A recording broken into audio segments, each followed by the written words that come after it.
তো কালকে সকালবেলা আমি লাইভে যাব, এটা সেই জন্য মালগুলো সাজাচ্ছি। সব থেকে একটা ভালো লাগলো আমার বিষয় কি বলতো, এটা হচ্ছে 1 টাকার জেলি।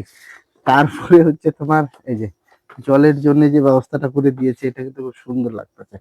1 টাকার জেলি 200 টাকা উঠবে, আমি নিয়ে কোনো 130 টাকায় বেচে দেবো, এরকম চিন্তা ভাবনা আছে। আমি 10 টাকা লাভে মালটা বেচে দেবো, 120 টাকা আমারই কিনা, 30 টাকায় বেচে দেবো। যাই হোক, কিন্তু আমার এটাই তো খুব ভালো লাগলো, ভালো দারুন কিন্তু। দারুন।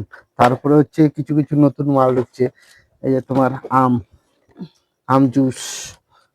আমি যেগুলো পেটি নিই, আমি বেশি দিতে পারি না, চাইনি মানে পেটি নিই, এক একটা এক এক পেটি থেকে খুললাম।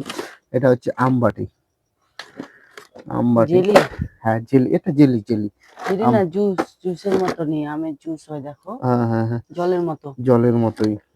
যাই হোক জুস হয়। ভালো খাচ্ছি, এখন এটারই সিজন আছে তো, সেই জন্য এগুলাই খাচ্ছি। এখন আর গরম পড়ে গেল। ব্যাগের মধ্যে আবার একের জেলি আছে। ব্যাগের মধ্যে তারপরে ঢুকেছে। হুম, তারপরে এগুলো হচ্ছে কি হয়? তোমার এটাও ছাতা জুস, ছাতা। ছাতা, গিটার, এরকম হুম, টাইপের। এটাও জুস 5 টাকা প্যাকেট, মানে 5 টাকা পিস বিক্রি। তো কালকে লাইনে যাবো, সেই জন্য মালগুলো এখনই গুছাচ্ছি, কালকে সময় পাবো না, সকালে উঠে যেতে হবে লাইনে, সেই জন্যে চান তারা হয়। এখানে যেন একটা কি দেখলাম আমি, ও এখানে আবার শুধু গিটার। হ্যাঁ, গিটারি, ছাতা গিটার দুটো আছে। ছাতা গিটার দুটোই ওই আছে। জেলি হ্যাঁ এটা আমবাটি, জেলি। আমবাটি। চলো ঠিক আছে।